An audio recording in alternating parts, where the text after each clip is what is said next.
The slip road coming up is a great example of a short slip road. So you don't get a lot of time to think here. Now actually the benefit of this one is you do have your individual lane, which the sign is telling you, but I want the middle lane. So I'm doing around the speed limit of the vehicles that I can see. Mirror, signal. Now look at this big lorry. So I'm thinking behind the lorry. I'm looking in my blind spot. I can see the white cars in the further lane and I'm over there.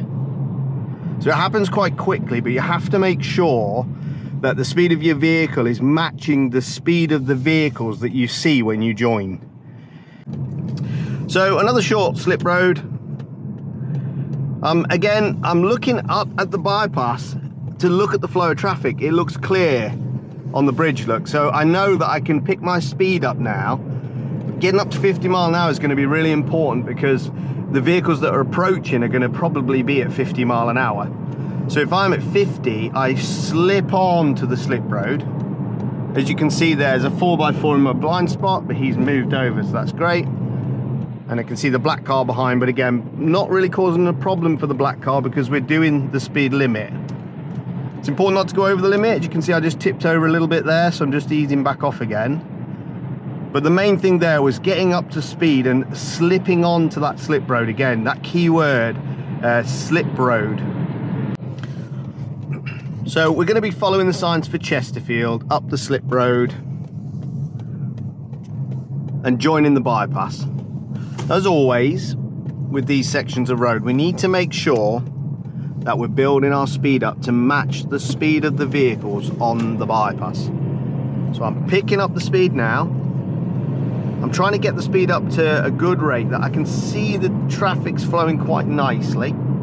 So as you can see, I'm picking it up, matching. Now I'm looking down my right mirror. I can't, there's a car there in the blind spot. We check the blind spot, you can see in there, look. And that just goes to show the importance of that blind spot because that learner vehicle there was perfectly tucked into that blind spot area there. So looking early is really going to help you, and building your speed up is going to help as well because you're going to match the speed of the vehicles on the bypass itself. So we're going to be exiting towards Unston and Dronfield, and the speed of the vehicle needs to remain with the flow of traffic. Now of course I can't get closer to the van, so I'm going to have to maintain my speed as is now, keeping the 2-second rule from the vehicle in front. Possible overtake could have happened, but as I can see the countdown markers, I'm not going to bother at this point. At the 2-strike marker, that is when we're going to start doing our mirror and our signal to exit. Now the speed must stay the same now. You shouldn't start braking unless you see traffic building up on the slip road. So I'm just easing into the slip road, and as I'm turning right, I'm going to keep to the right hand side. Now I'm off the main road, I can ease off that acceleration pedal and slow the vehicle back down again. Now I've noticed there's an ambulance coming up behind us, so I'm just going to hold here anyway. I don't think it's going to benefit him if I did anything, so I'm just stacking up to the traffic as I would normally do. Let's see which way he's going to go. So he's turning right, so you can see he's having to come around these vehicles,